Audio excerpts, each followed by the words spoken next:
नमस्कार, मैं दीपक। आज आप सबके समक्ष एक रात की एक और घटना लेकर आया हूँ। ये घटना है लखनऊ के।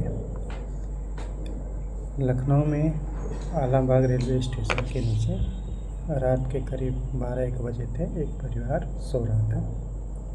उस परिवार में पति पत्नी और उनकी एक 2.5 साल की बच्ची थी।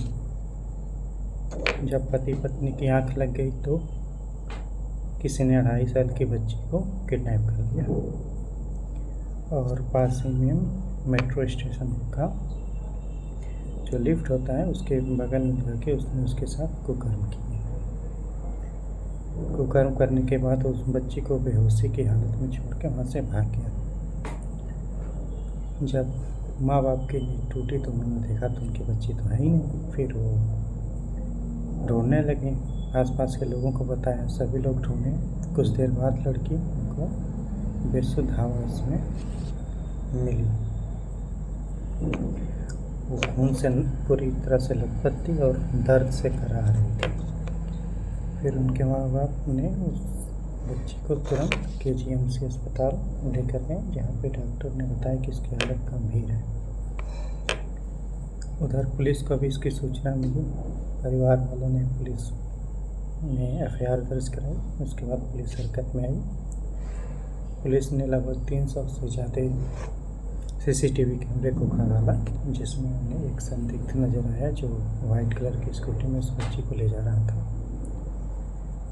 उस वाइट कलर की स्कूटी और मोबाइल लोकेशन के आधार पे पुलिस ने भोर में सुबह 3 से 4 बजे के बीच उस अपराधी को, जिसका नाम दीपक वर्मा है, उससे पुलिस की मुठभेड़ हुई और मुठभेड़ में वो मारा गया। आज की घटना देखिए। आज की घटना, अभी गरीब लोग हैं, दिन भर अपना काम करते हैं, रात को थक जाते हैं बेचारे, कहीं भी फुटपाथ पे सो जाते हैं। और जाहिर सी बात है कि आँख लगने के बाद दिन भर की जब थकान होगी तो फिर उनको दिक्कत होगी। उसी थकान का फ़ायदा उठा के एक बददिमाग ने एक 2.5 साल की लड़की की ज़िंदगी के साथ खिलवाड़ किया। यहाँ पे कुछ बातें ध्यान देने वाली हैं। वो बात ये कि ये जो आरोपी है दीपक वर्मा, ये हैबिचुअल ऑफेंडर है। हैबिचुअल ऑफेंडर वो होता है जो कई बार एक ही प्रकार के अपराध को अंजाम दिया। जैसे इसने पहले भी कई सारी लड़कियों के साथ, बच्चियाँ जो थी, छोटी बच्चियाँ, उनके साथ दुष्कर्म किया। अच्छा, एक बात और कि ये छोटी बच्चियों को ही निशाना क्यों बनाते हैं? देखिए, छोटी बच्चियाँ जो होती हैं वो ज़्यादा रजिस्ट नहीं कर पाएंगी, वो इनसे लड़ नहीं पाएंगी, शारीरिक रूप से वो कमज़ोर होती हैं, इसीलिए वो आसानी से इन दरिंदों का शिकार बन जाती हैं। और ये जो दीपक वर्मा था, ये देखने में एक अघोरी जैसा लगता था, जैसे कोई अघोरी आ रहा हो। उसी वेशभूषा में अक्सर ये रहता था। इसके खिलाफ़ कई सारे FIR भी दर्ज थे हजरतगंज में, लेकिन अफसोस की बात यह है कि हर बार ये छूट जाता था। और फिर इसका साहस बढ़ता गया और उसी बढ़े हुए हिम्मत के आड़ में इसने एक और कुकर्म किया, जिसके बाद इसकी जीवन लीला समाप्त हो गई। 2-3 चीज़ें हैं जो मैं कहना चाहता हूँ, जो चीज़ें समझने वाली हैं। एक बात है कि जब आपका परिवार है, आप भले कहीं पे हो, अगर 4 दीवारी नहीं है, सर के ऊपर छत नहीं है, तो आपको कुछ बातें ध्यान रखनी है। जैसे पूरा परिवार एक साथ ना सो जाए। अगर आपके साथ छोटे बच्चे हैं, जैसे आप रेलवे में ट्रेवल कर रहे हो, बस में ट्रेवल कर रहे हो, या फिर कहीं इंतज़ार कर रहे हो रात्रि के समय ट्रेन आने का, बस आने का, तो अक्सर हम देखते हैं कि रेलवे स्टेशन पर लोग पॉलीथीन बिछा के सो जाते हैं। पूरा परिवार एक साथ सो रहा है। बस स्टेशन पे भी पूरा परिवार एक साथ सो रहा है और उन्हीं की नींद का फ़ायदा उठाकर ये जो दुष्ट आसपास घूम रहे होते हैं, या तो उनके बच्चों को चोरी कर लेते हैं या अपहरण करके ऐसे कुकृत्य को अंजाम देते हैं। तो पूरा परिवार एक साथ ना सोए, परिवार में कुछ लोग सोएं तो कुछ लोग जागें। एक बात। दूसरी बात ये कि इस प्रकार के जो लोग होते हैं, जैसे इस मामले में दीपक वर्मा जो था, इसने पहले भी बच्चियों के साथ दुष्कर्म किया था।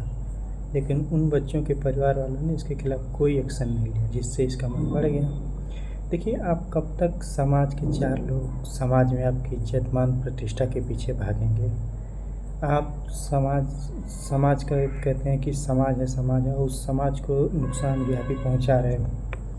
उन लोगों ने अगर एक्शन ले लिया होता, जिनके बच्चों के साथ पहले इसने दीपक वर्मा ने दुष्कर्म किया था, तो शायद आज एक बच्ची बच जाती। लेकिन उन्होंने वही है, समाज के 4 लोग क्या कहेंगे, कोई जानेगा तो हो जाएगा, हमारे परिवार को लोग उल्टा सीधा बोलेंगे वगैरह वगैरह, और उन्होंने एफआईआर नहीं दर्ज करवाई, उसका मन बढ़ता गया।